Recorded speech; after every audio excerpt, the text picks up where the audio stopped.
2021 की hit pulp thriller film हसीन दिलरुबा का सीक्वल इस हफ्ते नेटफ्लिक्स में रिलीज होने वाला है। तो फिर आई हसीन दिलरुबा से पहले फर्स्ट फिल्म का एक प्रॉपर रीकैप हो जाए। वैसे तो ज्यादा कुछ याद रखने को नहीं है, फिर भी वापस से फिल्म देखने का हैसल क्यों ही करना। So let's see what happened in the first film. ऐसे ही दूसरे वीडियोस देखने के लिए इस वीडियो को लाइक कीजिए और हमारे चैनल को सब्सक्राइब कीजिए, ये हमारे लिए बहुत मैटर करता है। Thank you and let's move on. हसीन दिलरुबा एक मॉडरेटली फनी अप्रोच के साथ शुरू होती है और खत्म होती है एक इलॉजिकल विम के साथ। हम रानी और ऋषु की उलझी हुई लव स्टोरी देखते हैं जो धीरे धीरे गलत मोड़ ले लेती है जब ऋषु को रानी और नील उसके कजिन के एक्स्ट्रा मैरिटल अफेयर के बारे में पता चल जाता है। फिल्म की एंडिंग को समझने से पहले हमें दो बड़े सवालों का जवाब ढूंढना है। पहला, ऋषु के घर के अंदर एक्सप्लोजन और रानी के आने के बीच के कैलकुलेटेड मोमेंट्स इतने प्रिसाइज कैसे हैं। दूसरा, नील एक्सप्लोजन से पहले वहां देखा गया था लेकिन वो वहां क्यों आया था। एनीवे, शुरू से शुरू करते हैं। फिल्म की शुरुआत में हम रानी एक हाउसवाइफ से मिलते हैं।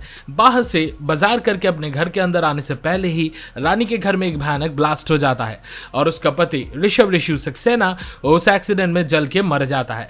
पुलिस को एक बॉडी मिलती है जो एकदम भुन चुका होता है और जिसकी आइडेंटिटी समझ में नहीं आ रही थी, और एक कटा हुआ हाथ भी मिलता है जो रिलेटिवली अनबर्न था जिसमें रानी का नाम टैटू किया हुआ था, जिससे पता चलता है कि मरने वाला ऋषु ही है।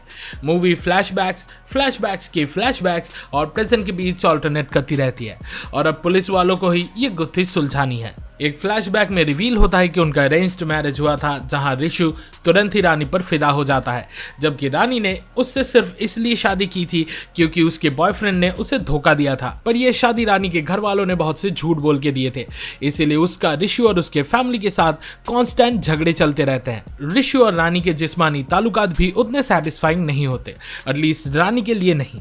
और जब वो ये बात अपने घर वालों को बोलती है, ऋषु चुपके से सब कुछ सुन लेता है और गुस्से में रानी से बात करना बंद कर देता है। इसी बीच ऋषु का चार्मिंग कजिन नील त्रिपाठी उनके घर विजिट करने आता है और रानी उसके तरफ अट्रैक्टेड फील करने लगती है। वो धीरे धीरे एक दूसरे के करीब आने लगते हैं और इवेंचुअली इंटीमेट भी हो जाते हैं। रानी प्यार में पड़ जाती है और मटन बनाना भी सीखती है, वेजिटेरियन होने के बावजूद। कुछ वक्त बाद वो नील से उनके रिलेशनशिप को नेक्स्ट स्टेप में ले जाने की बात करती है। कमिटमेंट के डर से नील पैनिक करके वहां से भाग जाता है। दुख से रानी सब कुछ ऋषु को बता देती है। ऋषु को उससे नफरत होने लगती है, लेकिन फिर भी दूसरों के तानों से वो उसको प्रोटेक्ट करता है, पर इसके बावजूद वो उसे बार बार चोट पहुंचाने की भी कोशिश करता है, जो रानी को समहाउ मैनली लगता है। I don't know how। जब स्टोरी आगे बढ़ती है, इंस्पेक्टर्स को शक होता है कि रानी और नील ने अपने अफेयर की वजह से ही ऋषु के मर्डर का प्लान किया था। इसी बीच ऋषु एक बार नील को कन्फ्रंट करने की भी कोशिश करता है, पर फिजिकली फिट नील उसे इजीली टेक डाउन कर लेता है। पर बाद में नील उसे घर में बुला के समझाने की कोशिश करता है, लेकिन उसकी हर बात ऋषु को डीपली अफेक्ट कर जाती है। हालांकि पुलिस वालों को, स्पेशली इंस्पेक्टर किशोर रावत को, इन बनी बनाई बातों में यकीन नहीं था। वो डायरेक्टली रानी और नील को ऋषु की मौत के लिए ब्लेम करता है। रानी हर उस नैरेटिव को डिनाई करती है जो पुलिस वाले उस पर थोपते हैं। एक दिन पुलिस वालों की शक मजबूत होता है जब नील को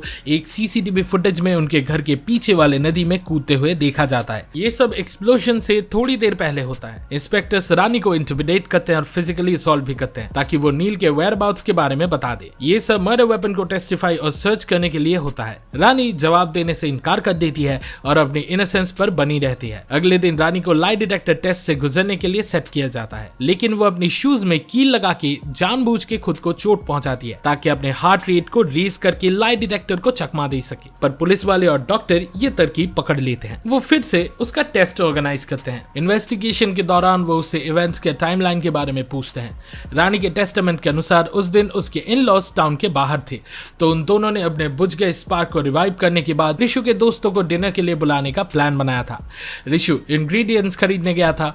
सरप्राइजिंग तरीके से उसी वक्त नील उनके घर वापस आता है रानी को हरास करने के लिए। ऋषु एक्सपेक्टेड टाइम से पहले आ जाता है और तीनों के बीच टेंस कन्फ्रंटेशन होती है। नील ऋषु को कन्फ्रंट करता है और बताता है कि कैसे रानी उसके साथ रहना चाहती है। ऋषु गुस्से में रानी को बाहर जाने को कहती है ताकि ये दोनों आसानी से बात कर सके। रानी बाहर चली जाती है और पास में खेल रही मुन्नी को कहती है कि ऋषु को दरवाजा लॉक करने को बोले, पर वो बच्ची नील को दरवाजा बंद करते हुए देख लेती है। वो अपने नेबर को ग्रीट करती है और मार्केट की तरफ चली जाती है। मार्केट से मीट खरीदने के बाद रानी स्ट्री डॉग्स को कुछ हड्डियां खिलाती है और तभी एक्सप्लोजन होता है। डॉक्टर और इंस्पेक्टर ये देख के हैरान थे कि उसका हार्ट रेट सब क्वेश्चंस के आंसर्स देते वक्त नॉर्मल कैसे था। लाई डिटेक्टर टेस्ट रिपोर्ट की वजह से इंस्पेक्टर किशोर रावत को केस क्लोज करना पड़ता है क्योंकि वो उसके गिल्ट प्रूफ करने में फेल हो जाता है और रानी बच के निकल जाती है। 5 साल बाद इंस्पेक्टर किशोर दूसरे शहर ट्रांसफर होता है। ये केस उसके लिए एक अनफॉरगेटेबल अनरिजॉल्व मिस्ट्री बनकर रह जाती है। स्टेशन में अपने ट्रेन का वेट करते वक्त वो दिनेश पंडित, जिसके किताबों को रानी हमेशा कोट करती थी, उसकी ही एक नॉवेल पढ़ता है और अचानक उसके दिमाग में फ्लैशबैक्स आते हैं। लेकिन ये रानी की पीओवी नहीं है, ये ऋषु की है। ऋषु को नील से बदला लेना था, इसीलिए रास्ते में एनकाउंटर के बाद वो अपने कजिन को कार में भगाने लगता है, यहाँ तक कि उस पर सेक्स ऑफेंडर होने का इल्जाम लगा के उसे उसके सोसाइटी से निकलवा देता है। तो नील इन अपमानों का बदला लेने आता है और बोलता है कि उनके बीच जो हुआ था वो कंसेंशुअल था और रानी के इंटीमेट वीडियोस लीक कर देने की धमकियां देता है। इसी बीच ऋषु अपना कंट्रोल खो देता है। दोनों के बीच नेक टू नेक फाइट होती है। नील ऋषु को पटक के पीटने लगता है और स्ट्रेस से ओवरवेल्म रानी फ्रोजन रान से नील के सर पर मार देती है। लेकिन चीजें तब बिगड़ जाती है जब वो देखते हैं कि नील के सर से खून निकल रहा है। रानी नील की मौत पर मेंटली ब्रेक डाउन कर जाती है। ऋषु उसको रीअश्योर करता है कि उसने उसको नहीं मारा और सब कुछ एक एक्सीडेंट था। रानी पुलिस बुलाने को कहती है लेकिन ऋषु उसको रोक लेता है। वो उसको जेल नहीं जाने दे सकता था, खासकर तब जब उन दोनों के बीच सब कुछ वापस से ठीक होने लगा था। वो एक प्लान बनाता है। रानी, जो अभी भी शॉक में है, बस इंस्ट्रक्शंस फॉलो करती है। वो नील के डेड बॉडी को अपने प्राइवेट किचन में ले जाते हैं। नील का जैकेट उतारकर ब्लड ट्रेसेस क्लीन करते हैं और उसका एक हाथ काट देता है। फिर रानी को रीअश्योर कर वो अपना एक हाथ भी काट देता है जिसमें उसका टैटू बना हुआ था। ऋषु का इंटेंशन था आइडेंटिटी स्विच करने का और अपनी ही मौत का झूठा ढोंग रचाकर अपने कजिन को फ्रेम करने का था।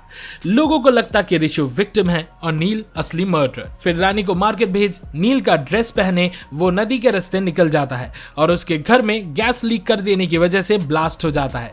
इंस्पेक्टर किशोर डम्फाउंडेड और अम्यूज्ड होता है उनके प्लानिंग से और ये सब भसड़ सिर्फ एक कपल ने अपने लव को जिंदा रखने के लिए रचा था। इस बीच रानी और ऋषु स्टेशन में हाथ डालकर चलते हैं, जहां हम ऋषु का स्टंप हाथ देख सकते हैं और ऐसा लगता है कि वो अपने टाउन से बहुत दूर जाकर घर बसाने वाले हैं। और इस हसीन सीन के साथ ही हसीन दिलरुबा खत्म हो जाती है। अभी इसके सेकंड पार्ट के लिए आपको अगस्त 9, 2024 तक इंतजार करना होगा। इस वीडियो को देखने के लिए शुक्रिया। फिर आई हसीन दिलरुबा से रिलेटेड आपकी एक्सपेक्टेशंस के बारे में कमेंट सेक्शन में जरूर शेयर करें। वीडियो के लाइक बटन को हिट करें और हमारे चैनल को सब्सक्राइब करें ताकि आपको सिनेमा और सीरीज का वीकली डोज मिलता रहे। अगले वीडियो में मिलता है और फिलहाल के लिए signing off, farewell and I will be back.